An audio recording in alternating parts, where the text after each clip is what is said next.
แม่พี่น้องป้องปรายเบิดทุกคนเนาะ FC ทางช่องหมอภูมิ Channel เนาะหมอภูมิติดงานหลายเนาะพี่น้องเนาะก็เลยบ่ได้ลงแนวทางให้พี่น้องเนาะก็ต้องขอโทษขออภัยเนาะครับเนาะวันนี้ก็มาตามกันต่อเนาะสำหรับลาวพัฒนาเนาะครับเนาะของงวดวันที่14สิงหา69เด้อพี่น้อง14สิงหา69เนาะครับเนาะเมื่อคืนนี้มันออกเนี่ย693606เนาะพี่น้องเนาะเมื่อคืนนี้มันออกเนี่ยเมื่อคืนนี้มันออกเนาะครับเนาะนี่ตามกันต่อพี่น้องงวดวันที่14สิงหา69เนาะสำหรับหวยลาวพัฒนาเฮาถ้าว่าไผบ่อยากพลาดแนวทางนี้ดีก็สามารถแอดไลน์มาบ้านเขียวได้เด้อพี่น้องสำหรับบ้านเขียวก็ลงให้หลายแนวทางเนาะครับเนาะอย่างหนึ่งก็บ่ค่อยมีเวลามานั่งอัดคลิปเนาะครับเนาะสำหรับลาวพัฒนาเนาะบ่าวก็อยากลงให้กูมื้ออยู่พี่น้องแต่ว่าเวลามันบ่ค่อยมีเนาะครับเนาะเมื่อคืนนี่มันออกเนาะ69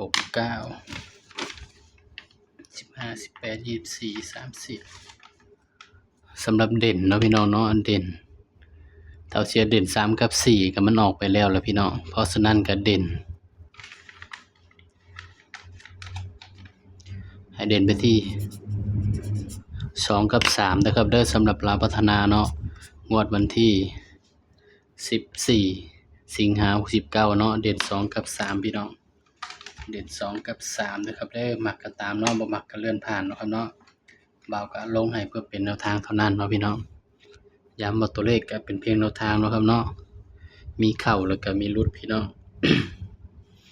2 3ถ้า2มาเนาะ20 24 26 28ถ้า3มา30 34 38 39สำหรับ3ตัวมิดเดียวพี่น้อง639มิดเดียวเลยครับเด้อนี่